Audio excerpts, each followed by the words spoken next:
সহিহ বুখারী 1237 নম্বর হাদিস, ছোট হাদিস। সহিহ বুখারী 6443 নম্বর হাদিস, বড় হাদিস। দোনো হাদিসের বিষয়বস্তু এক, একটা একটু বড় আর একটা একটু ছোট। কোনটা শুনবেন, বড়টা না ছোটটা? আচ্ছা ঠিক আছে, বড়টাই বলি। একই বিষয়বস্তু, বড়টা হইলে পুরোটা পাইলেন, ছোটটা হইলে একটু পাইবেন আর কি। তো বড়টা শোনেন। রাসূল সাল্লাল্লাহু আলাইহি সাল্লামের একজন সাহাবী আবু যর গিফারী রাদিয়াল্লাহু তাআলা, তিনি বলেন একদিন রাতের বেলা রাসূল সাল্লাল্লাহু আলাইহি সাল্লাম মাঠে হাঁটতেছে, একটা খোলা ময়দানে হাঁটতেছে, চাঁদের আলোতে আল্লাহ রাসূল হাঁটতেছে সাল্লাল্লাহু আলাইহি সাল্লাম। আমি যখন নবীকে দেখলাম নবী একা হাঁটতেছে, আমি ভাবলাম নবী মনে হয় একা হাঁটাটাই পছন্দ করতেছে, তাই আমি দূরে দূরে হাঁটতেছি, মানে দূরে দূরে আমি হাঁটি আর দেখি নবীজি কোথায় যায়। কথাটা একটু বোঝার চেষ্টা করবেন। নবী একা হাঁটে, আমি দূরে হাঁটি, কাছে যাই না কেন? আমি ভাবলাম আল্লাহ নবী মনে হয় একা হাঁটাটাই পছন্দ করতেছে, থাক নবী একাই হাঁটুক। ফালতাফাতা ইলাইয়া, হঠাৎ নবী আমার দিকে তাকাইলেন, এইভাবে তাকায় বললেন, মান, এই কে? দেশ গ্রামে রাতের অন্ধকারে পুকুরের এই পাশে আমি আছি, আরেক পাশে আপনি। তখন আমরা দেখবেন এরকম বলি, এই পুকুরের ওই পার কে? হ্যাঁ, এরকম বলি। আমাদের নবীজি সাহাবীরে দূর থেকে দেখে বললেন, মান, এই কে? আবু যর গিফারী রাদিয়াল্লাহু তাআলা আনহু বললেন, হুজুর আবু যর। ও আবু যর, জি হুজুর। তাআল, আরে এদিকে আসো। সুবহানাল্লাহ। তাহলে প্রথমে ছিলেন দূরে, সাহাবীকে বললেন কে? সাহাবী বললেন হুজুর আবু যর। ও আবু যর, আরে এদিকে আসো। কাছে নিয়ে আসলেন। কাছে আনার পর এবার সাহাবী আবু যর গিফারী রাদিয়াল্লাহু তাআলা আনহু বলেন, আমি নবীজির সাথে চলতে লাগলাম। চলতে চলতে নবীজি আমাকে বললেন, ইন্নাল মুকসিরিনা হুমুল মুকিল্লুনা ইয়াউমাল কিয়ামাহ। আবু যর, অধিক সম্পদশালীরা কিয়ামতের ময়দানে একদম সওয়াব কম হবে। নাউজুবিল্লাহ পড়েন। কি বললেন? অধিক সম্পদশালীরা কিয়ামতের ময়দানে সওয়াব একদম কম হবে। বাড়িওয়ালারা টেনশনে পড়ে যায় না, হাদিস পুরাটা শোনেন। হ্যাঁ, বাড়িওয়ালা যারা টেনশনে পড়ে, হুজুর আপনি এটা কি বললেন, শুনে নেন পুরাটা। তো নবীজি প্রথম বললেন অধিক সম্পদশালীরা কিয়ামতের ময়দানে একদম নেকি কম হবে।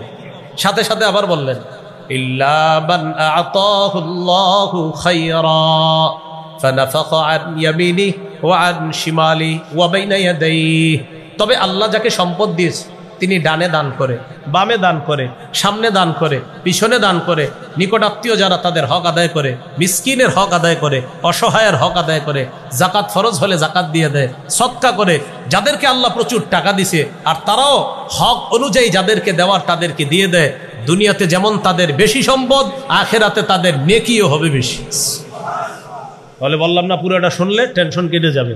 তাহলে কি শিখলাম? টাকা আছে কিন্তু আপনি খাত অনুযায়ী খরচ করেন না, তাহলে ধরা খেয়ে যাবেন। কিন্তু আপনার টাকা পয়সা আল্লাহ দিচ্ছে, আপনি খাত অনুযায়ী দিচ্ছেন, আপনি আপনার অসহায় বোনটার প্রতি তাকাইলেন, আপনি আপনার অসহায় ভাইয়ের প্রতি লক্ষ্য রাখলেন, আপনি মিসকিনের প্রতি লক্ষ্য রাখলেন, আপনার প্রতিবেশী এতিম যারা আছে তাদের লক্ষ্য রাখলেন, আপনাকে আল্লাহ সম্পদও যেমন বেশি দিছে, কিয়ামতের মাঠে সওয়াবও বেশি দিবে। তো এটা বলতে বলতে বলতে বলতে এক জায়গায় গিয়ে নবীজি বললেন, আবু যর তুমি আর আমার সাথে যাবা না, এখানে অপেক্ষা করো। সুবহানাল্লাহ বলে, এখানে থাকো। লা তাবরাহ মাকানাক হাত্তা আরজিআ ইলাইকা। আমি আসার আগ পর্যন্ত এখান থেকে নড়বা না, আমি একটু সামনে যাব, তুমি আর যাও না। বসায় দিস। আবু যর গিফারী রাদিয়াল্লাহু তাআলা আনহু বলেন, আমি বসে রইছি। নবীজি যাইতেছে যাইতেছে, অন্ধকার, এক পর্যায়ে আর কিচ্ছু দেখি না। নবীজি যাইতে যাইতে যাইতে যাইতে আমার চোখের দৃষ্টির সীমানার বাহিরে চলে গেছে, দৃষ্টির আড়ালে চলে গেছে। আমি নবীকে আর দেখি না। নবী আমারে বলছে, যা হবার হবে, নড়বা না। বসে রইছি।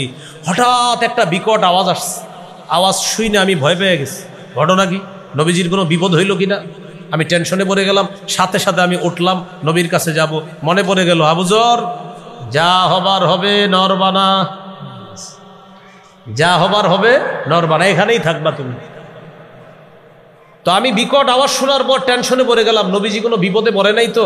এটা হলো এক টেনশন। আবার যাইতে পারতেছি না, নবী বলছে তুমি নড়বা না, এখান থেকে বসে রইস।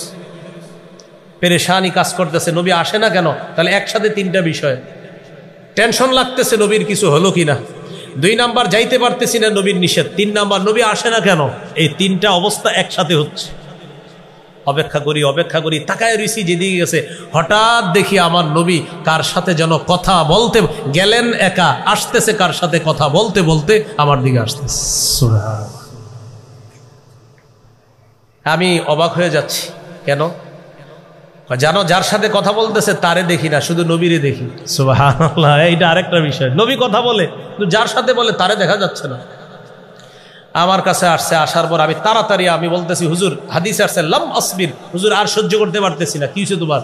হুজুর আমি আর ধৈর্য ধরতে পারতেছি না, আমি সব আপনারে বলে ফেলি। বলো। আপনি যাওয়ার পরে একটা বিকট আওয়াজ উঠছে, আমি ভয় পেয়েছি। আপনি বলছেন আমার যাওয়া নিষেধ, যাইতে পারিনি। আপনি আসতে দেরি হয়েছে, আমার টেনশন লাগছে। হুজুর আসার সময় কথা বলতেছিলেন কার সাথে, কাউরে দেখি না, এগুলো আমার কেমন লাগতেছে, এই জন্য আমার একটু বলেন। রাসূলুল্লাহ সাল্লাল্লাহু আলাইহি সাল্লাম বললেন, তুমি যে বিকট আওয়াজ শুনছো, জিবরিল আমিন আজকে একটা অন্যভাবে দুনিয়াতে আসছে, আসার জন্য ওই পদ্ধতিতে আসার কারণে একটা বিকট আওয়াজ শুনেছো। এটা ভয়ের কিছু না, এটা জিবরিল আমিন আসার আওয়াজ। ঠিক আছে হুজুর, আপনি কথা বলতেছিলেন কার সাথে, ওইটাও দেখছো? জি হুজুর, আপনি যে কথা বলতেছিলেন, বারবার বলতেছিলেন যে এই এই অপরাধ করলেও বান্দা জান্নাতে যাবে, আপনি বারবার এরকম বলতেছিলেন, তো এটাও দেখছো? হ্যাঁ, জিবরিল আমিন আমাকে একটা কথা বলতেছিল যে আপনার উম্মত জান্নাতে যাবে এই এই করলে। তখন আমি জিবরাইলকে বলছিলাম, আচ্ছা জিবরিল, এই এই কারণে আমার উম্মত কি জান্নাতে যাবে? তখন জিবরিল বলছে হ্যাঁ। আমি আবার জিজ্ঞাসা করছি, আসলে যাবে তো? তো জিবরিল বলছে হ্যাঁ। তো হুজুর কি বলছে? তখন নবী বললেন, জিবরিল আমাকে সুসংবাদ দিতে বলছে উম্মতকে, কি? বাশির উম্মাতাকা আন্নাহু মান মাতা মিন উম্মাতিকা লা ইউশরিকু বিল্লাহি শাইআ দাখালাল জান্নাহ। নবী আপনি আপনার উম্মতকে সুসংবাদ দিয়ে দেন, আপনার উম্মতের যে শিরিক না করে মারা যাবে, জিবরিল আমিন বললেন আপনার ওই উম্মতকে সুসংবাদ দেন যে শিরিক করা ছাড়া মারা যাবে। সে যদি কোনো অপরাধের কারণে জাহান্নামে শাস্তি ভোগও করে, একদিন জাহান্নাম থেকে বের হয়ে সে পিওর ঈমানের কারণে জান্নাতে চলে যাবে। বিশুদ্ধ ঈমান, বিশুদ্ধ আকীদা। সামান্য এবার আমার সাথে একটু বলেন, বলেন গম পরিমাণ, জব পরিমাণ, সরিষার দানা পরিমাণ বিশুদ্ধ ঈমান একদিন ঈমানদারকে জান্নাতে পৌঁছায় দিবে। সরিষার দানা পরিমাণ, গম পরিমাণ, জব পরিমাণ। বুখারীতে আছে, ইয়াখরুজু মিনান নার মান ক্বালা লা ইলাহা ইল্লাল্লাহ ওয়া ফী কলবিহি ওয়াজনু শাঈরাতিন মিন খাইর ওয়া ফী কলবিহি ওয়াজনু যাররাতিন মিন খাইর ওয়া ফী কলবিহি ওয়াজনু বুররাতিন মিন খাইর। যে ব্যক্তির অন্তরে গম পরিমাণ, জব পরিমাণ, সরিষার দানা পরিমাণ ঈমান আছে, আর সে যদি লা ইলাহা ইল্লাল্লাহর বিশ্বাস নিয়ে মারা যায়, সে একদিন জান্নাতে পৌঁছবে। তো এই জন্য আজকে থেকে আর নেক আমল টামল কিচ্ছু করেন না, খালি শিরিক মুক্ত ঈমান রাখবেন, নাকি এরকম বিষয়টা? না না, আমল তো করতে হবে, কিন্তু আমলের মধ্যে কোনো শিরিক আনা যাবে না। সূরা কাহফের 110 নম্বর আয়াতে আল্লাহ বলেন, ফামান কানা ইয়ারজু লিকা রাব্বিহ, যে ব্যক্তি তার রবের সাক্ষাৎ কামনা করে, ফালইআমাল আমালান সালিহা, সেজন্য নেক কাজ করে। 2, ওয়ালা ইউশরিক বিইবাদাতি রাব্বিহি আহাদা, তার রবের ইবাদতে যেন সে কাউকে শরীক না করে। সর্বশেষ একটা কথা, ঈমান ছাড়া ভালো কাজ আসলে কোনো কাজই না, কারণ ঈমান নাই। 3 নম্বর, ঈমান ছাড়া ভালো কাজ গভীর সমুদ্রের মধ্যে, গহীন অন্ধকারের মধ্যে। দেখেন গভীর সমুদ্র, এটার উপরে ঢেউ, ঢেউর উপর আরেকটা ঢেউ, উপরে হলো মেঘ, আবার রাতের অন্ধকার। বুঝেন, রাতের অন্ধকার, মেঘ, ঢেউ, আবার ঢেউ, এটার নিচে গভীর সমুদ্র। ওই সমুদ্রের মধ্যে আপনি আপনার হাতটা বের করছেন দেখার জন্য, দেখা যাবে? কঠিন কালো। তাহলে 3 নম্বর, ঈমান ছাড়া ভালো কাজ গভীর সমুদ্রে, কঠিন অন্ধকারের মধ্যে কোনো ব্যক্তি তার হাত দেখার মতো। কঠিন অন্ধকারের মধ্যে হাত যেমন দেখা যায় না, তেমনিভাবে ঈমান ছাড়া ভালো কাজের কোনো ফলাফল দেখা যায় না। এ হলো 3 নম্বর দলিল। সূরা নূরের 40 নম্বর আয়াতে আল্লাহ বলেন, আও কাযুলুমাতিন ফি বাহরিল লুজ্জি ইয়াগশাহু মাওজুম মিন ফাওকিহি মাওজ মিন ফাওকিহি সাহাব যুলুমাতুম বা'দুহা ফাওকা বা'দ ইযা আখরাজা ইয়াদাহু লাম ইয়াকাদ ইয়ারাহা। যারা ঈমান ছাড়া ভালো কাজ করে তাদের এই ভালো কাজের দৃষ্টান্ত কাজুলুমাত, অন্ধকারের মতো। ঘনীভূত অন্ধকার, ঘন অন্ধকারের মতো। ফি বাহরিল লুজ্জিন, গভীর সমুদ্রের মধ্যে। ইয়াগশাহু মাউজুন, যেই সমুদ্রকে আচ্ছন্ন করে আছে ঢেউ। মিন ফাওকিহি মাউজুন, ঢেউর উপর আবার ঢেউ। মিন ফাওকিহি সাহাব, ওই ঢেউর উপর আবার মেঘ। তাহলে মেঘ, ঢেউ, ঢেউ, এই ঢেউয়ের নিচে আবার গভীর অন্ধকার সমুদ্রের মধ্যে। আল্লাহ বলেন জুলুমাতুম বা'দুহা ফাওকা বা'দ, অন্ধকারের উপর অন্ধকার। বলেন অন্ধকার কি একটা না একাধিক অন্ধকার? সমুদ্রের তলদেশের অন্ধকার, ঢেউয়ের অন্ধকার, আবার আরেক ঢেউয়ের অন্ধকার, আবার মেঘের অন্ধকার, আবার রাতের অন্ধকার। ইযা আখরাজা ইয়াদাহু লাম ইয়াকাদ ইয়ারাহা, কোন ব্যক্তি যদি তার হাত বের করে দেখার জন্য, আল্লাহ বলেন তার হাত সে দেখবে না। ঠিক তেমনি ভাবে কোনো মানুষ যদি ঈমান ছাড়া ভালো কাজ করে, এই ভালো কাজগুলাও দেখা যাবে না। ওই গভীর অন্ধকারের মধ্যে যেমন হাত দেখা যায় না, ঈমান ছাড়া ভালো কাজ মনে হবে অনেক কিছু করছি, আসলে কোনো ফলাফল দেখা যাবে না। 4 নাম্বার, ঈমান ছাড়া ভালো কাজ। এটা একটু আমার সাথে বলেন তো মনে থাকবে। বলেন ঈমান ছাড়া ভালো কাজ। প্রচন্ড ঝড়ের দিনে, প্রবল বাতাসে ছাই রাখার মতো। আপনারা বলেন প্রচন্ড ঝড়ের দিনে প্রবল বাতাসে ছাই জমা করে রাখলে সব থাকবে, কি হবে? উড়ে যাবে। ঈমান ছাড়া কেউ যদি ভালো কাজের পাহাড় বানায়, এই ভালো কাজের পাহাড়টা রাখছেন ভালো কাজ, কিন্তু ঈমান নাই। প্রচন্ড ঝড়ের দিনে প্রবল বাতাসে ছাই রাখলে যেমন থাকবে না, ঈমান ছাড়া ভালো কাজের পাহাড় বানালেও তেমন থাকবে না। দলিল সূরা ইব্রাহিমের 18 নম্বর আয়াতে আল্লাহ বলেন মাসালুল লাযীনা কাফারু বিরাব্বিহিম আ'মালুহুম কারামাদিন ইশতাদ্দাত বিহির রিহু ফি ইয়াউমিন আসিফ, যারা তাদের রবকে অস্বীকার করে তাদের দৃষ্টান্ত হলো কারামাদ, ছাইয়ের মতো। রমাদ ছাই। ইশতাদ্দাত বিহির রিহু ফি ইয়াউমিন আসিফ, প্রচন্ড ঝড়ের দিনে প্রবল বাতাস যেমন ওই ছাইকে উড়িয়ে নিয়ে যায়, ওই ছাইয়ের মতো হলো ঈমান ছাড়া ভালো কাজ। তো আল্লাহ বলেন মাসালুল লাযীনা কাফারু বিরাব্বিহিম, যারা তাদের রবকে অস্বীকার করে তাদের দৃষ্টান্ত কেমন? তাদের দৃষ্টান্ত কারামাদিন ইশতাদ্দাত বিহির রিহু ফি ইয়াউমিন আসিফ। আমালুহুম কারামাদ, তাদের কাজগুলা হলো কারামাদিন, ছাইয়ের মতো। ইশতাদ্দাত বিহির রিহ, যে ছাই প্রবল বাতাস উড়িয়ে নিয়ে যায়। কবে? ফি ইয়াউমিন আসিফ, প্রচন্ড ঝড়ের দিনে। তাহলে 4 নাম্বার, ঈমান ছাড়া ভালো কাজ প্রচন্ড ঝড়ের দিনে প্রবল বাতাসের মধ্যে ছাই রাখার মতো। প্রবল বাতাসে প্রচন্ড ঝড়ের দিনে ছাইয়ের পাহাড় যেমন থাকবে না, ঈমান ছাড়া ভালো কাজেরও তেমন কোনো মূল্য থাকবে না। 5 নাম্বার, একটু তাকান তো উপরে, কোনো বালু দেখা যায়? বালু, কিন্তু বালু আছে। বালু দেখা যায় না, কিন্তু বালু আছে। বালু যে আছে এটা কিভাবে বুঝবেন? শীতকালে যাদের টিনের ঘর আছে, এই টিনের ঘরের ছোট্ট একটা ছিদ্র দিয়ে দেখবেন মাঝে মাঝে একটা রোদ ঢুকে ঘরের মধ্যে, ওই রোদ্রের মধ্যে চিকচিক কি জানি উঠতে থাকে। আসলে কি রোদ্রে না পুরা ঘরে? হ্যাঁ, পুরা ঘরে। আলো আসার কারণে, রৌদ্র আসার কারণে দেখা যায় যে শুধু আলোর মধ্যে বালু উঠতেছে, আসলে কিন্তু আলোর মধ্যে না, পুরা ঘরের মধ্যে বালু উঠতেছে। আশা করি বুঝে আসছে আপনাদের। এই জায়গায়ও বালু উঠতেছে কিন্তু আমরা দেখতেছি না। তাহলে 5 নাম্বারটা বুঝানো সহজ হবে। বলেন ঈমান ছাড়া ভালো কাজ অদেখা, উঠতে থাকা, বিক্ষিপ্ত ধূলিকণার মতো। ঈমান ছাড়া ভালো কাজ অদেখা, উঠতে থাকা, বিক্ষিপ্ত ধূলিকণার মতো। এখানে ধূলিকণা উঠতেছে, আমরা দেখতেছি না। যারা ঈমান ছাড়া ভালো কাজ করেছে তাদের এই কাজগুলা কিয়ামতের ময়দানে আল্লাহ অদেখা বিক্ষিপ্ত ধূলিকণার মতো বানিয়ে দিবে, তারা দেখতেও পারবে না।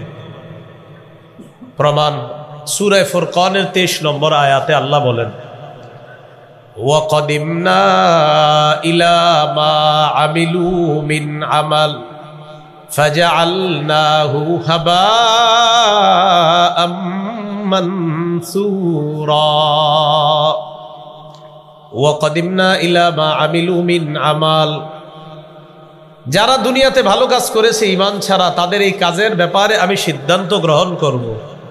কি সিদ্ধান্ত? ফাজআলনাহু হাবাআম মানসুরা, তাদের এই ভালো কাজগুলা আমি কিয়ামতের ময়দানে অদেখা উড়তে থাকা বিক্ষিপ্ত ধূলিকণার মতো বানায়।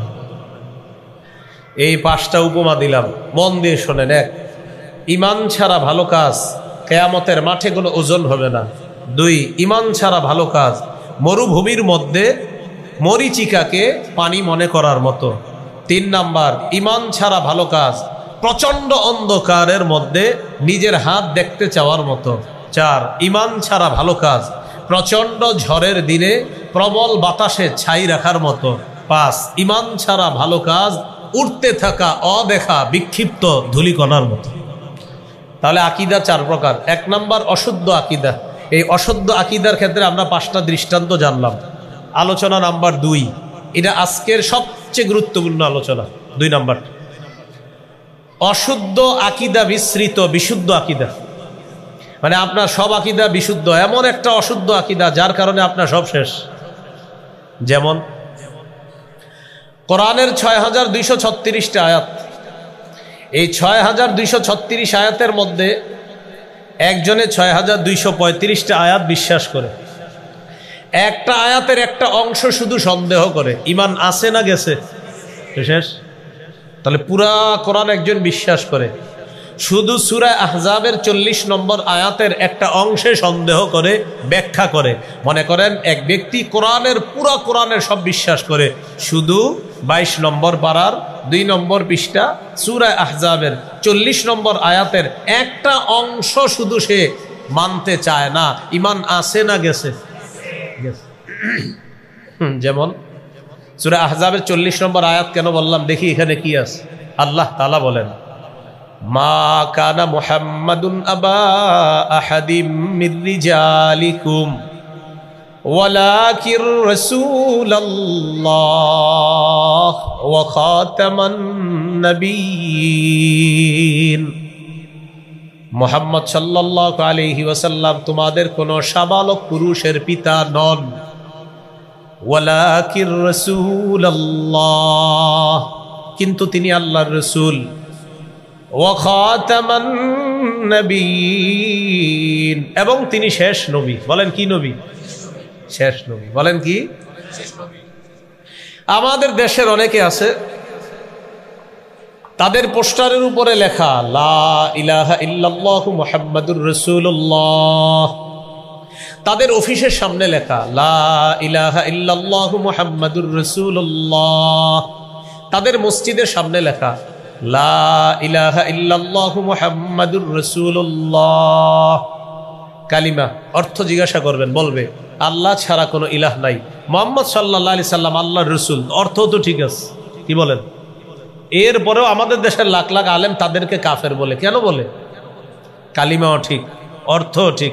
আরে ঘটনা কি, কাফের কেন? ওই যে সূরা আহজাবের 40 নম্বর আয়াত, ওয়া খাতামান নবিয়্যিন, মুহাম্মদ সাল্লাল্লাহু আলাইহি সাল্লামকে এই মানুষগুলা নবী মানে, কিন্তু শেষ নবী মানে না, তাই তারা কাফের। লা ইলাহা ইল্লাল্লাহ অর্থ আল্লাহ ছাড়া কোনো ইলাহ নাই, ঠিক আছে। মুহাম্মদ সাল্লাল্লাহু আলাইহি সাল্লাম আল্লাহ রসুল, এটাও ঠিক আছে। তারা আমাদের নবীকে নবী মানে, আমাদের রসুলকে রসুলও মানে, কিন্তু শেষ নবী মানে না, শেষ রসুল মানে না, বাস তাই তারা কাফের। তাদের অনুসারী যারা হবে তারাও কাফের। কোন মুনাফিক রূপী মুসলমান মার্কা শয়তান যদি তাদেরকে সমর্থন করে, তারাও কাফের। তাহলে দেখছেন নি ধোঁকা কোথায়? মুহাম্মদ সাল্লাল্লাহু আলাইহি সাল্লাম আল্লাহ রসুল, ঠিকই আছে, কারণ তারা আমাদের নবীকে নবী মানে, আমাদের রসুলকে রসুল মানে, কিন্তু শেষ নবী মানে না, শেষ রসুল মানে না, তাই কাফের। এটা আমাদের আকীদা, আমাদের নবী শেষ নবী, এটা আমাদের আকীদা। এই আকীদা যার না থাকবে সে কাফের হয়ে যাবে। কথা কি বুঝে আসছে সবার? তাহলে 1 নাম্বার একটা দৃষ্টান্ত দিলাম, সূরা আহজাবের 40 নম্বর আয়াত। এই আয়াত থেকে জানলাম মুহাম্মদ সাল্লাল্লাহু আলাইহি সাল্লাম শেষ নবী। মুহাম্মদ সাল্লাল্লাহু আলাইহি সাল্লামের পরে আর কোনো নবী হবে না, হতে পারে না, হওয়ার সম্ভাবনা নাই। কেউ যদি সন্দেহ করে যে হতে পারে, বাস তার ঈমান চলে যাবে, সে কাফের হয়ে যাবে। দৃষ্টান্ত নাম্বার 2, সহিহ বুখারীর বর্ণনা 3535 নম্বর হাদিস। এই হাদিসের মধ্যে আছে قال رسول الله صلى الله عليه وسلم إن مثلي ومثل الأنبياء من قبلي كمثل رجل بنى بيتا فأحسنه وأجمله إلا موضع لبنة في زاوية। রাসূলুল্লাহ সাল্লাল্লাহু আলাইহি সাল্লাম বলেন, আমার দৃষ্টান্ত আর আমার পূর্ববর্তী নবীদের দৃষ্টান্ত এমন এক ব্যক্তির মতো, যে ব্যক্তি একটা ঘর বানিয়েছে, ঘরটি সুন্দরভাবে সাজিয়েছে। এটা একটা ঘর, সুন্দরভাবে ঘরটি সাজিয়েছে। ঘরের কোনায় একটা ইটের জায়গা বাকি আছে। বলেন ঘর সমাপ্ত না অসমাপ্ত? ফাজাআলা আন-নাসু ইয়াতুফুনা বিহি ওয়া ইয়াজাবুনা লা ওয়া ইয়াকুলুনা হাল্লা উদিয়াত হাদিহিল লাবিনা। মানুষ এই সুন্দর ঘরটির চারপাশে ঘুরতে যায়, ঘরটার চারপাশে ঘুরে আর আশ্চর্য হয়, এত সুন্দর একটা ঘর, ঘরের কোনায় ইটটা কেন লাগানো হলো না? আশ্চর্য হয়। আমাদের নবী বলেন, আনাল্লাবিনা, আমি হলাম সেই ইট। সুবহানাল্লাহ। বলেন কি বললেন? আমি হলাম। আদম থেকে ঈসা নবী পর্যন্ত আল্লাহ তাআলা নবুয়তের ঘর সাজিয়েছেন। একজন নবী বাকি ছিল, সেটা অন্য কেউ নয়, আমি। আমাকে আল্লাহ পাঠানোর মাধ্যমে নবুয়তের ঘরের সৌন্দর্যের সমাপ্ত আল্লাহ করে দিয়েছেন। এরপরে নবী বলেন, আনা খাতামুন নাবিয়্যিন লা নাবিয়্যা বাদি, আমি শেষ নবী, আমার পরে আর কোনো নবী হবে না। আমি শেষ নবী, আমার পরে আর কোনো নবী হবে না। তাহলে আমাদের নবীর পরে আর কোনো নবী নাই, নবী হবে না, হতে পারে না, হওয়ার সম্ভাবনা নাই। কেউ যদি সন্দেহ করে যে নবী হতে পারে, তার ঈমান চলে যাবে, সে কাফের হয়ে যাবে। দৃষ্টান্ত নাম্বার 3, সহিহ মুসলিম 523 নম্বর হাদিস। এই হাদিসের মধ্যে আছে, قال رسول الله صلى الله عليه وسلم فضلت على الأنبياء ب6। রাসূলুল্লাহ সাল্লাল্লাহু আলাইহি সাল্লাম বলেন, আমাকে শ্রেষ্ঠত্ব দেওয়া হয়েছে অন্যান্য নবীর উপর ব6, আলাদা 6টি বৈশিষ্ট্য দ্বারা। সুবহানাল্লাহ। বলেন তো আমাদের নবীর স্পেশাল আলাদা কয়টি বৈশিষ্ট্য আছে? 6টি। আমি বলি, আপনারা একটু মন দিয়ে শোনেন, আশা করি মনে থাকবে। 1 নম্বর, উতিতু জাওয়ামিআল কালিম, আমাকে কম শব্দে ব্যাপক অর্থবোধক বাক্য বলার ক্ষমতা আল্লাহর পক্ষ থেকে দেওয়া হয়েছে। সুবহানাল্লাহ। আমি কথা বলবো কম, অর্থ হবে ব্যাপক, এটা আল্লাহ আমাকে দিয়েছেন। কি বলতেছে আমাদের নবী? আমি কথা বলবো কম, কিন্তু অর্থ হবে ব্যাপক। কম কথায় ব্যাপক অর্থবোধক সম্পন্ন কথা বলার যোগ্যতা আল্লাহর পক্ষ থেকে আমাকে দেওয়া হয়েছে। এই জন্য আমাদের নবীর এক এক কথা দিয়ে 200-300 পৃষ্ঠার কিতাব হয়ে যায়। এক কথার ব্যাখ্যায় 200-300 পৃষ্ঠার কিতাব হয়ে যায়। 2 নাম্বার, ওয়া নুসিরতু বির-রু'বি, আমাকে প্রভাব দ্বারা সাহায্য করা হয়েছে। আমি কোনো জালেমের বিরুদ্ধে যখন লড়াই করার জন্য রওনা হব, 1 মাসের দূরত্বে বেঈমানদের অন্তরে আমার ব্যাপারে প্রভাব সৃষ্টি করে দেওয়া হবে। 3 নাম্বার, ওয়া উহিল্লাত লিয়াল গনাইম, আমার জন্য যুদ্ধলব্ধ গনিমতের সম্পদ বৈধ করে দেওয়া হয়েছে। অতীতের উম্মত জিহাদ লব্ধ যেই সম্পদ, এটা তাদের জন্য বৈধ ছিল না।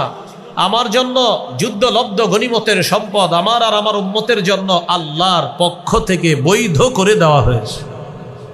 4 নাম্বার, ওয়াজুইলাত লিয়াল আরদু মাসজিদান ওয়া তাহুরা, সারা পৃথিবীর জমিনটা আমার জন্য পবিত্রতার মাধ্যম এবং সেজদার স্থান বানিয়ে দেওয়া হয়েছে। আইয়ুমা রাজুলিন মিন উম্মতি আদরাকাতহুস সালাহ, আমার কোন উম্মত নামাজের সময় যদি হয়, আশেপাশে যদি ইবাদতখানা না পায়, ওই পবিত্র জমিনেই সে নামাজ পড়বে, আল্লাহ তার নামাজ কবুল করে নেবেন। 5 নাম্বার, ওয়া উরসিলতু ইলাল খালকি কাফা, সারা পৃথিবীর গোটা জাতির জন্য, গোটা জগতের জন্য আমাকে নবী হিসাবে পাঠানো হয়েছে। 6 নাম্বার, ওয়া খুতিমা বিয়ান নাবিয়্যুনা, এই অনুবাদটা সবাই মিলে করি, বলেন আমার মাধ্যমে নবুয়তের দরজা বন্ধ করে দেওয়া হয়েছে। এটা 6 নম্বর। ওয়া খুতিমা বিয়ান নাবিয়্যুনা, আমার মাধ্যমে নবুয়তের ধারাবাহিকতা এটা বন্ধ করে দেওয়া হয়েছে। আমার পরে নতুন করে আর কোনো নবী আল্লাহ বানাবেন না, পাঠাবেন না। আমি শেষ নবী, আমার পরে আর কোনো নবী নেই। সুবহানাল্লাহ। এই গেল 3 নাম্বার দৃষ্টান্ত। দৃষ্টান্ত নাম্বার 4, তিরমিজির হাদিস 2272 নম্বর হাদিস। এই হাদিসের মধ্যে আছে قال رسول الله صلى الله عليه وسلم لا تقوم الساعة حتى تلحق قبائل من أمتي بالمشركين وحتى يعبدوا الأوثان। রাসূলুল্লাহ সাল্লাল্লাহু আলাইহি সাল্লাম বলেন, কিয়ামত ততক্ষণ হবে না যতক্ষণ আমার উম্মতের একদল মুশরিকদের সাথে মিলিত না হবে আর তাদের ইবাদতে শরীক না হবে। মানে আমার উম্মতের একদল মুশরিকদের সাথে মিলবে, আবার তাদের যে পূজা আছে, তাদের যে ইবাদত আছে, ওই ইবাদতে তারা শরীক হবে। মানে তাদের ধর্মীয় উৎসবে আমার উম্মতের একদল শরীক হবে। এর আগ পর্যন্ত কিয়ামত হবে না।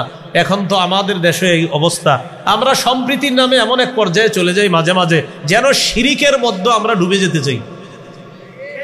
এটা শরীক না, এটা তো অন্যায়, এটা ঠিক না। শিরিককে শুভেচ্ছা না জানালে যেন এটা কোনো আপনার শুভেচ্ছাই হবে না। আল্লাহ হেফাজত করেন।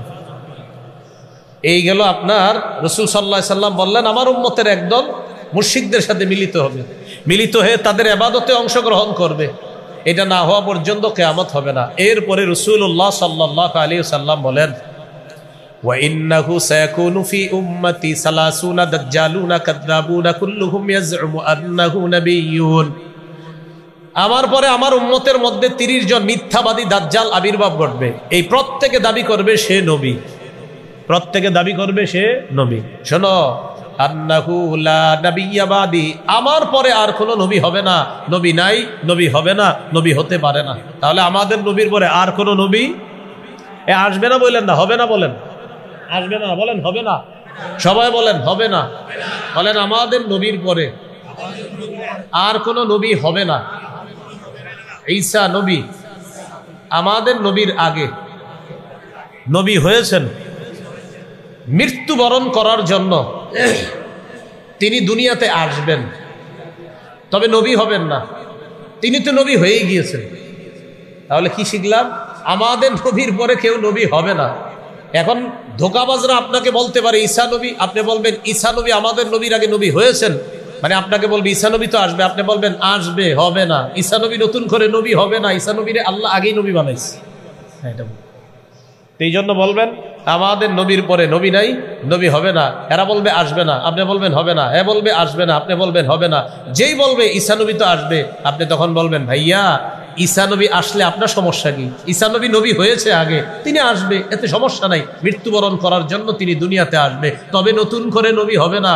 আমাদের নবীর পরে নবী নাই, হবে না, হতে পারে না। এই আকীদা যদি তুমি না রাখো, তুমি কাফের, অনুসারী কাফের, সমর্থনকারী কাফের। বুঝে ঠিক বলতেছেন তো? আকীদার মাসালা। এই গেল আপনার 4 নাম্বার দৃষ্টান্ত। দৃষ্টান্ত নাম্বার 5, তিরমিজির হাদিস। এই হাদিসের মধ্যে আছে قال رسول الله صلى الله عليه وسلم 2219 2222 এই দুটি হাদিস পাশাপাশি। রাসূলুল্লাহ সাল্লাল্লাহু আলাইহি সাল্লাম বলেন, ইন্নার রিসালাতা ওয়ান নুবুওয়াতা ক্বাদ ইনকাতাআত ফালা রাসূলা বা'দি ওয়ালা নাবিয়্যা। রিসালাত এবং নবুয়ত এটা শেষ হয়ে গেছে, রিসালাত এবং নবুয়ত এটা বন্ধ হয়ে গেছে আমার মাধ্যমে। ফালা রাসূলা বা'দি, আমার পরে আর রাসূল, বলেন আবার কয় আসবে না, আমার পরে আর রাসূল হবে না। হ্যাঁ, আমার পরে আর রাসূল হবে না। ওয়ালা নাবিয়্যা, আমার পরে আর নবী হবে না। ঈসা নবী আসবে, নতুন করে তিনি আগেই নবী হয়েছেন। এই তো মাশাআল্লাহ, এটা ভালো করে পুরোটা মনে রাখবেন, তো ধোঁকাবাজ আপনাকে ধোঁকা দিতে পারবে না। তাহলে রাসূলুল্লাহ সাল্লাল্লাহু আলাইহি সাল্লাম বলেন, আমার পরে নবী হবে না, আমার পরে রাসূল হবে না। ওয়ালাকিনিল মুবাশশিরাত, তবে সুসংবাদ থাকবে। সুবহানাল্লাহ, কি থাকবে? সুসংবাদ। সাহাবীরা প্রশ্ন করলেন, মাল মুবাশশিরাতু ইয়া রাসূলুল্লাহ, হুজুর সুসংবাদ কি জিনিস? ফাকাল রাসূলুল্লাহ সাল্লাল্লাহু আলাইহি ওয়াসাল্লাম রুইয়াল মুসলিম, নবী বলেন মুসলমানের স্বপ্ন, এটাই হবে সুসংবাদ। সুবহানাল্লাহ। অন্য হাদিসে আছে ইদাক্তারাবাজ জামান লাম তাকাদ রুয়াল মুমিনি তাকযিব, কিয়ামত যত কাছে আসবে মুমিনের স্বপ্ন তত সত্য হবে। কিয়ামত যত কাছে আসবে, কিয়ামত যত ঘনিয়ে আসবে, মুমিনের স্বপ্ন তত সত্য হবে। এই গেল 5 নাম্বার দৃষ্টান্ত। দৃষ্টান্ত নাম্বার 6, সহিহ বুখারীর বর্ণনা 3455 নম্বর হাদিস। এই হাদিসের মধ্যে আছে রাসূলুল্লাহ সাল্লাল্লাহু আলাইহি ওয়াসাল্লাম বলেন, ক্বালা রাসূলুল্লাহ সাল্লাল্লাহু আলাইহি ওয়াসাল্লাম, রাসূলুল্লাহ সাল্লাল্লাহু আলাইহি ওয়াসাল্লাম বলেন, হযরত আলী রাদিয়াল্লাহু তাআলা আনহুকে আল্লাহ রাসূল সাল্লাল্লাহু আলাইহি সাল্লাম ডাক দিয়ে একটা কথা বলেছিলেন। ওইটা আবার একটু বুঝতে হবে। বনি ইসরাইলের মাঝে একটা নিয়ম ছিল, এক নবী আল্লাহ পাঠাইতেন, ওই নবী বিদায় নেওয়ার পর আরেক নবী আল্লাহ পাঠাইতেন। বুঝছেন কথাটা? তাহলে বলেন তো প্রিয় ভাইয়েরা, এক নবী আল্লাহ বিদায় যখন তাকে নিয়ে যেতেন, আরেক নবী আল্লাহ পাঠাইতেন। আসলে নবী আল্লাহ পাঠাইতেন, এক নবী দুনিয়া থেকে যাইতেন, আরেক নবী পাঠাইতেন, এক নবী যাইতেন, আরেক নবী পাঠাইতেন, এক নবী যাইতেন, আরেক নবী পাঠাইতেন। তাহলে পাঠাইতে পাঠাইতে আমাদের নবীও গেলেন, আরেক নবী, এই তো বুঝেন।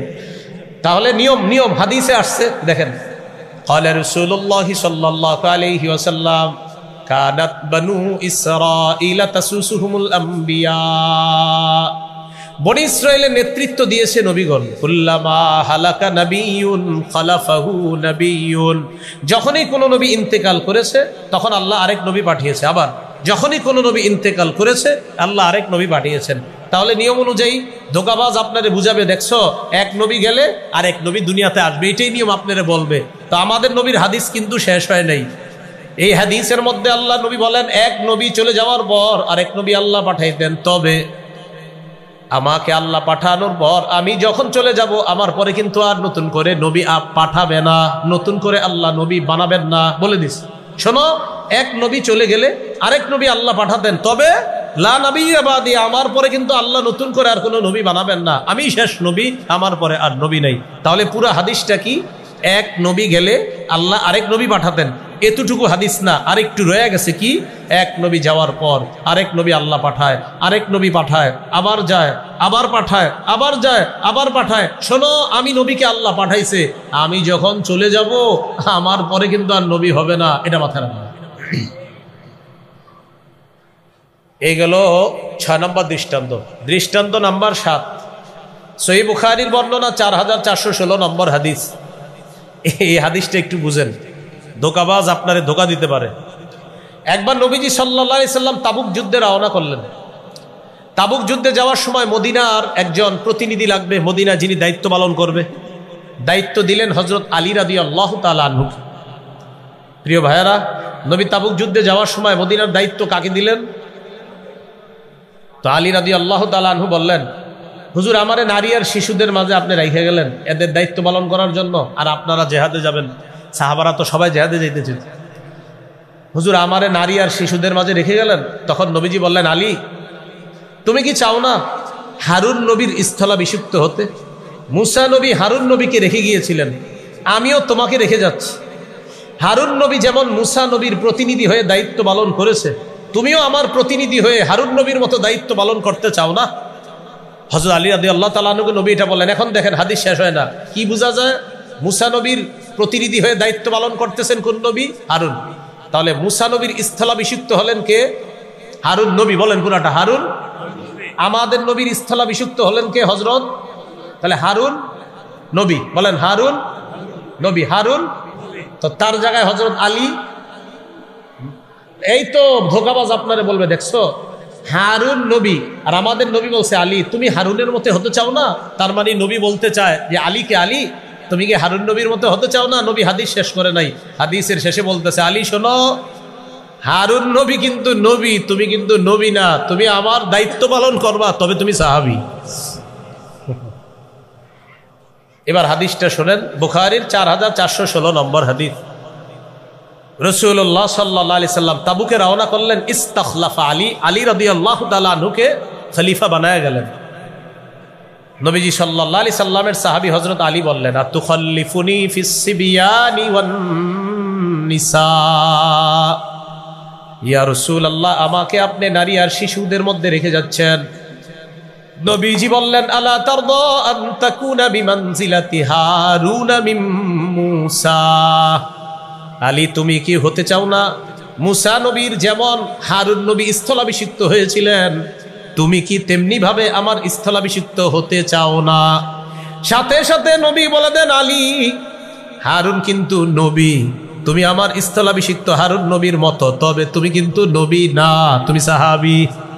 শেষে বলে দিলেন, লা নাবিয়্যা বাদি, আমার পরে কিন্তু আর কোনো নবী হবে না, আমার পরে কোনো নবী হবে না। আলী, তুমি কিন্তু আমার প্রতি আমার দায়িত্ব পালন করবা। এর মানে এই না তুমি নবী, হারুন তিনি নবী, মুসা তিনি নবী, আমি নবী, আর আলী তুমি কিন্তু সাহাবী, তুমি দায়িত্ব পালন করবা। হারুন নবীর মতো তোমাকে বললাম, এর মানে তুমি কিন্তু নবী না, তুমি সাহাবী, আমার পরে আর নবী নাই, নবী হবে না। এগুলো 7 নাম্বার দৃষ্টান্ত।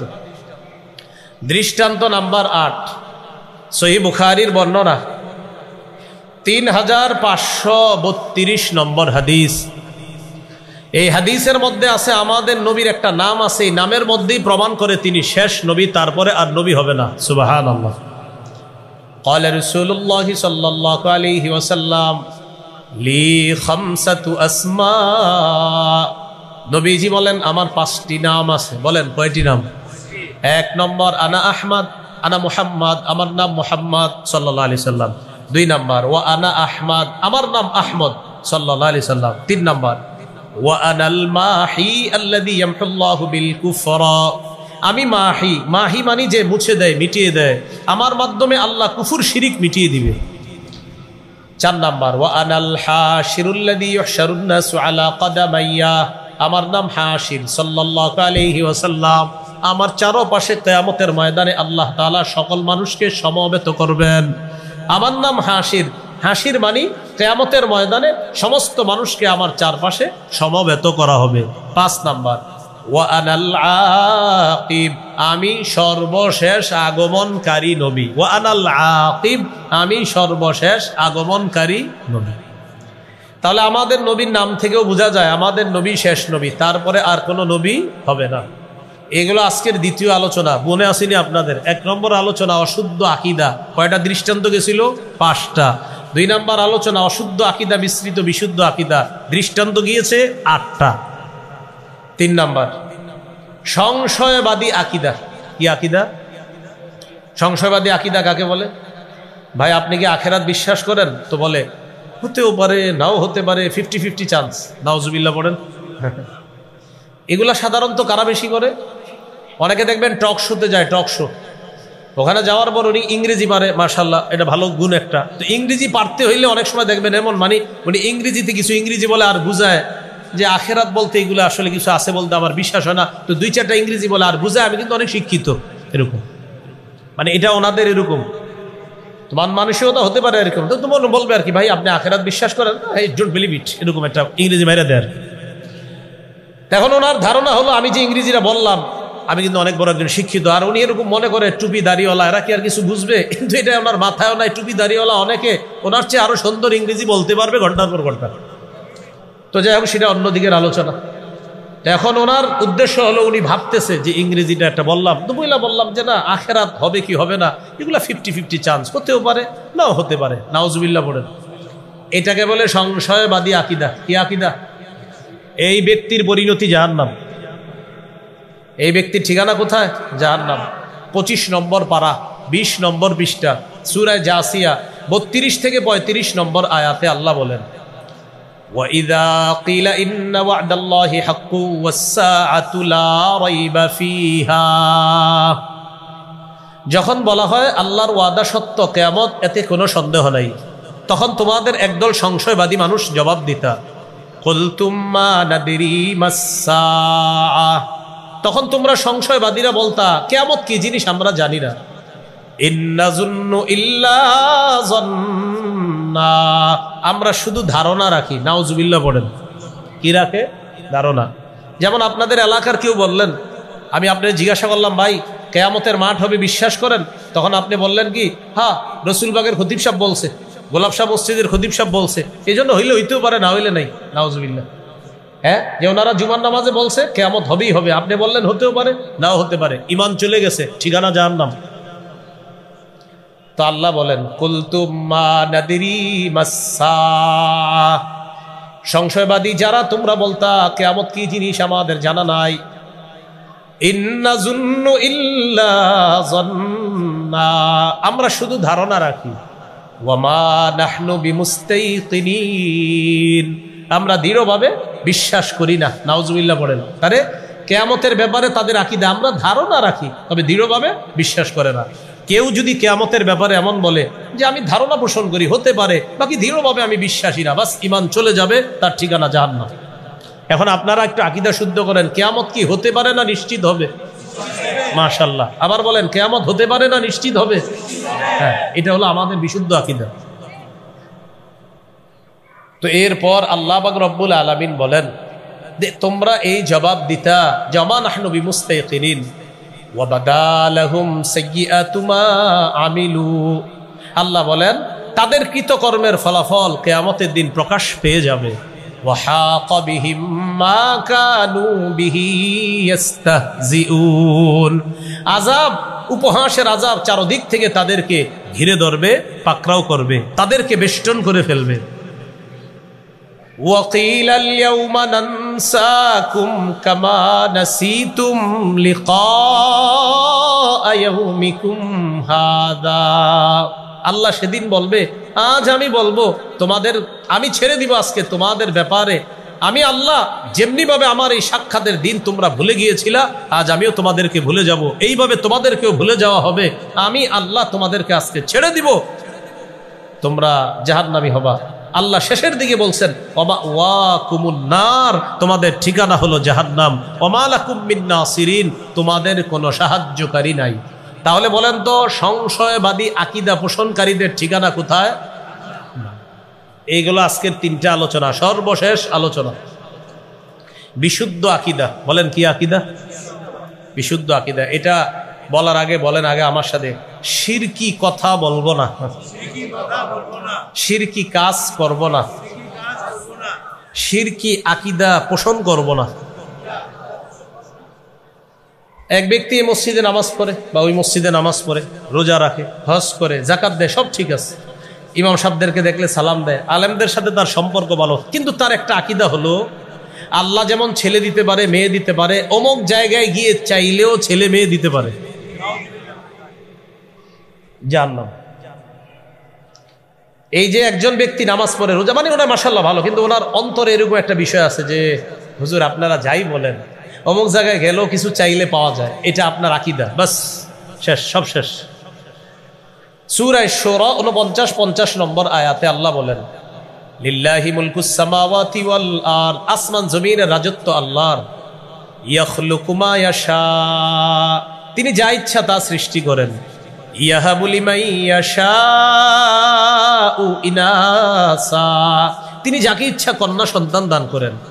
ওয়ায়াহাবু লিমান ইয়াশাউ যুকুর, তিনি যাকে ইচ্ছা ছেলে সন্তান দান করেন। বলেন মেয়ে দেখে ছেলে দেখে, আগে কার কথা বলছে? মেয়ের কথা না ছেলে? মেয়ে। কিন্তু মেয়ে হইলে অনেকের চেহারা কালো হয়। কি হয়? কালো হয়। হ্যাঁ, এটাও কোরআনে আছে, চেহারা যে কালো হয় এই কথাটাও কোরআনে আছে। সূরা নাহলের 58 নম্বর আয়াতে আল্লাহ বলেন ওয়াইযা বুশিরা আহাদুহুম বিল উনসা যাল্লা ওয়াজহুহু মুসওয়াদ্দাও ওয়া হুয়া কাযীম, কিছু মানুষ আছে তাদেরকে যখন কন্যা সন্তানের সুসংবাদ দেওয়া হয় তাদের চেহারাটা কালো হয়ে যায়। ওয়া হুয়া কাযীম, সে রাগান্বিত থাকে, কাউরে খবর দিতে চায় না। এমনি আগের দিন পর্যন্ত বন্ধুদেরকে বলছে ইনশাল্লাহ আগামীকালকে সুসংবাদ আছে তোদের জন্য। তো আগামীকালকে আল্লাহ তাকে একটা কন্যা সন্তান দান করছে, আর বন্ধুদেরকে ফোন দেয় না, বন্ধুরা ফোন দেয়, ঘটনা কি, কি অবস্থা, তোমার স্ত্রী সন্তান সম্ভবা ছিল, সুসংবাদ আসছে। হ্যাঁ তোকে একজন বাতিজিস, হ্যাঁ হ্যাঁ ওই তোকে বাতিজিস, মানে এটা বলতে চায় না, মানে অনেক কষ্টে বলে ফেলছে। তোকে কি হয়েছে? হ্যাঁ ওই বাতিজিস। আরেকজনে খোঁজ নিতে হয়। আর যদি ছেলে হয়, আজিমপুরের যত মিষ্টি দোকান আছে হে আগেই সবার অর্ডার করবে, ভাই মিষ্টি দোকান টোকান যা আছে সব অর্ডার করে রাখবে। কেন? আমার কষ্ট লাগে কখন, যখন কোনো কন্যা হইলে দাদিও রাগ করে। কে? দাদিও রাগ করে। আচ্ছা দাদি কি মহিলা না পুরুষ? উনি কষ্ট পায় কেন? তো যাই হোক, আল্লাহ বলেন ইয়াহাবু লিমান ইয়াশাউ ইনাসা, আল্লাহ যাকে ইচ্ছা কন্যা সন্তান দান করেন। আল্লাহর কাছে ছেলে চাইবেন, মানে এটা কথা, আল্লাহ আপনি আমাকে একজন নেককার ছেলে দেন, এরপরে আল্লাহ মেয়ে দিছে, বাস এটার মধ্যে আপনার জন্য কল্যাণ হতে পারে। এই মেয়ের গর্ভে আল্লাহ আপনাকে নেককার নাতি দিবে, যেই নাতি সারা পৃথিবী উজ্জ্বল করবে, আলোকিত করবে। তো আল্লাহ বলেন, আল্লাহ যাকে চান তাকে কন্যা দান করেন, যাকে চান তাকে ছেলে দান করেন। আও ইউজাউযুহুম যুকরানাও ওয়া ইনাসা, আল্লাহ চাইলে ছেলে মেয়ে উভয়টা দান করেন। ওয়াজআলু মান ইয়াশাউ আকিমা, আল্লাহ চাইলে ছেলেও দিবেন না মেয়েও দিবেন না, ওই নারীকে বন্ধা বানাবেন, এই ক্ষমতা কার? এখন আকীদাটা দুরুস্ত করে নিই, চলেন। মেয়ে দেয় কে? ছেলে দেয় কে? ছেলে মেয়ে উভয়টা দিবে কে? একটাও দিবে না, ক্ষমতা কার? কিন্তু আপনার আকীদা হলো অমুক জায়গায় গিয়ে অমুকরে বললে কিছু একটা হতে পারে, বাস আপনার ঈমান গেছে। তো শিরকি আকীদা পোষণ করব না। প্রিয় ভাইয়েরা, কথাগুলো বুঝে আসতেছে? এই শিরকি আকীদা মুক্ত ঈমান নিয়ে যেতে পারলে ইনশাআল্লাহ একদিন আল্লাহর জান্নাত। সুবহানাল্লাহ। একটু আমার সাথে বলেন লোক দেখানো ইবাদত, ছোট শিরিক, গোপন শিরিক, দাজ্জালের চেয়ে ভয়াবহ ফিতনা লোক দেখানো ইবাদত। বুলুগুল মারাম হাদিসের কিতাব 440 নম্বর হাদিস, রাসূলুল্লাহ সাল্লাল্লাহু আলাইহি সাল্লাম বলেন, ইন্না আখওয়াফা মা আখাফু আলাইকুম আশ-শিরকুল আসগর আর-রিয়া, আমি তোমাদের ব্যাপারে সবচেয়ে আশঙ্কা করি তোমরা ছোট শিরিকের মধ্যে লিপ্ত হয়ে যাবা, সেটা হলো লোক দেখানো ইবাদত। কিয়ামতের ময়দানে লোক দেখানো ইবাদতকারীদেরকে আল্লাহ বলবেন, ইযহাবু ইলাল্লাযীনা কুনতুম তুরাউনা ফিদ দুনিয়া ফানজুরু হাল তাজিদুনা ইনদাহুম জাযাআ, যাও যাদেরকে দেখানোর জন্য ইবাদত করতা দুনিয়াতে, তাদের কাছে যাও, দেখো কোনো প্রতিদান পাও কিনা। এদেরকে পাঠাবে আল্লাহ কাদের কাছে? যাদেরকে দেখানোর জন্য ইবাদত। তাহলে এটা ভাই লোক দেখানো ইবাদত, শিরিক, ছোট শিরিক করব না। লোক দেখানো ইবাদতকে গোপন শিরিক বলছে নবী। সহিহ ইবনে খুজাইমা 2 নম্বর খণ্ড 140 নম্বর পৃষ্ঠা, রাসূলুল্লাহ সাল্লাল্লাহু আলাইহি সাল্লাম বলেন, ইয়া আইয়ুহান নাস ইয়াকুম আশ-শিরকাস সারাইর, হে লোক সকল, গোপন শিরিক থেকে তোমরা বাঁচো। সাহাবীরা বললেন, হুজুর আমা শিরকুস সারাইর, গোপন শিরিক কি? দেখেন নবী কি বলেন, ইয়াকুমুর রাজুলু ফায়ুসাল্লি ফায়ুযায়্যিনু সালাতাহু জাহিদান লিমা ইয়ারা মিন নাজরিন নাস ইলাই, মানুষ নামাজে দাঁড়ায়, নামাজটা এই নিয়তে সুন্দর করে যেন অন্য মানুষ তাকে দেখে বলে, বাবা কত সুন্দর নামাজ। এই নিয়তে যে নামাজ পড়বে, যে অন্য মানুষ যেন তাকে দেখে বলে এত সুন্দর তার নামাজ। নবী বলেন এটাই গোপন শিরিক। নাউজুবিল্লাহ। তাহলে এইভাবে নামাজ কেউ পড়ে আর বলে আমার নামাজটা, রুকুটা আরেকজন দেখবে আর বলবে বাহ নামাজটা কি সুন্দর, রুকু কি সুন্দর, এটা গোপন শিরিক। সাহাবী প্রশ্ন করলেন, হুজুর কেউ যদি আল্লাহকে দেখানোর জন্য ইবাদত করে, মানুষ যদি প্রশংসা করে আপনি নামাজ পড়তেছেন আল্লাহকে খুশি করার জন্য, আপনার ইমাম সাহেব প্রশংসা করছে যে ভাই আপনার রুকুটা মাশাআল্লাহ সুন্দর, কিন্তু আপনি রুকু করছেন কার জন্য? ইমাম সাহেব প্রশংসা করলেন, রুকু কি হয়েছে? সুন্দর। আবার বলছি, রুকুটা করছেন কার জন্য? প্রশংসা করলেন বান্দা, বলেন রুকু করছেন আল্লাহর জন্য, প্রশংসা করছে বান্দা। সাহাবী বললেন, হুজুর এটাও কি লোক দেখানো ইবাদত? নবী বললেন, না, এটা লোক দেখানো ইবাদত না। তিলকা আজিলু বুশরাল মুমিন, এটা হলো মুমিনের জন্য নগদ সুসংবাদ। পার্থক্য বুঝে আসছেনি? আচ্ছা, হাদিসের কিতাব সহিহুত তারগিব 30 নম্বর হাদিস, এই হাদিসে আসছে রাসূল সাল্লাল্লাহু আলাইহি সাল্লাম বলেন, আলা উখবিরুকুম বিমা হুয়া আখওয়াফু আলাইকুম ইনদি মিনাল মাসিহিদ দাজ্জাল আশ-শিরকুল খাফিয়্যু, আমি কি তোমাদেরকে দাজ্জালের চেয়ে ভয়াবহ ফিতনার ব্যাপারে বলবো না? তখন নবী বললেন, গোপন শিরিক করা এটা দাজ্জালের চেয়ে ভয়াবহ ফিতনা। গোপন শিরিক করা এটা দাজ্জালের চেয়ে ভয়াবহ ফিতনা। আল্লাহ আমাদেরকে এই ফিতনা থেকে হেফাজত করেন।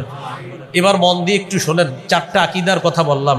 1 নাম্বার অশুদ্ধ আকীদা, 5টি দৃষ্টান্ত দিয়েছিলাম, খুব মন দেন।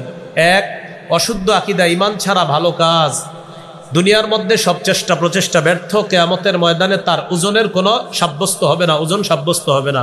সূরা কাহাফ 103 থেকে 105 নম্বর আয়াত। 2 নাম্বার, ঈমান ছাড়া ভালো কাজ, মরুভূমির মধ্যে মরিচিকাকে পানি মনে করার মতো, সূরা নূর 39 নম্বর আয়াত। 3 নাম্বার, ঈমান ছাড়া ভালো কাজ, কঠিন অন্ধকারের মধ্যে হাত দেখতে যাওয়া মতো, সূরা নূরের 40 নম্বর আয়াত। 4, ঈমান ছাড়া ভালো কাজ, প্রচণ্ড ঝড়ের দিনে প্রবল বাতাসে ছাই রাখার মতো, সূরা ইব্রাহিম 18 নম্বর আয়াত। 5, ঈমান ছাড়া ভালো কাজ, ওই যে অদেখা উড়তে থাকা বিক্ষিপ্ত ধূলিকণার মতো, সূরা ফুরকান 23 নম্বর আয়াত। আকীদা নাম্বার 2, অশুদ্ধ আকীদা মিশ্রিত বিশুদ্ধ আকীদা। যেমন আমার নবী নবী, এটা অনেকেই মানে, কিন্তু আমার নবী শেষ নবী এটা যে মানে না, তার এই অশুদ্ধ আকীদার কারণে তার ঈমান নাই। সূরা আহজাবের 40 নম্বর আয়াত মনে আসেনি? ওই যে খাতামান নবিয়্যিন, সহিহ বুখারীর বর্ণনা। এই সহিহ বুখারীর 3535 নম্বর হাদিস, সহিহ বুখারীর 3455 নম্বর হাদিস, সহিহ বুখারী 4416 নম্বর হাদিস, সহিহ বুখারী 3532 নম্বর হাদিস, তিরমিজি 2272 নম্বর হাদিস, তিরমিজি 2219 নম্বর হাদিস, সহিহ মুসলিম 523 নম্বর হাদিস। এই 8টা দৃষ্টান্ত দিয়েছিলাম। 3, ঈমান ছাড়া আরেকটা হলো সংশয়বাদী আকীদা, হতেও পারে নাও হতে পারে, ঠিকানা জাহান্নাম। সূরা জাসিয়াত 32 থেকে 35 নম্বর আয়াত, 25 নম্বর পারা, 20 নম্বর পৃষ্ঠা। 4, বিশুদ্ধ আকীদা, শিরিক মুক্ত আকীদা যার থাকবে সে ইনশাল্লাহ একদিন জান্নাতে যাবে।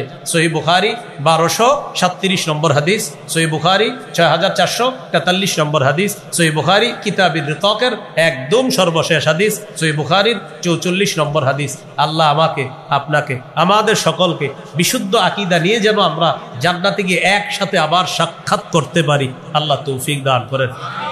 সুবহানাল্লাহি ওয়া বিহামদিহি, সুবহানাকাল্লাহুম্মা ওয়া বিহামদিকা আশহাদু আল্লা ইলাহা ইল্লা আনতা আস্তাগফিরুকা ওয়া আতুবু ইলাইক। সভাপতি সাহেব দোয়া করবেন ইনশাআল্লাহ।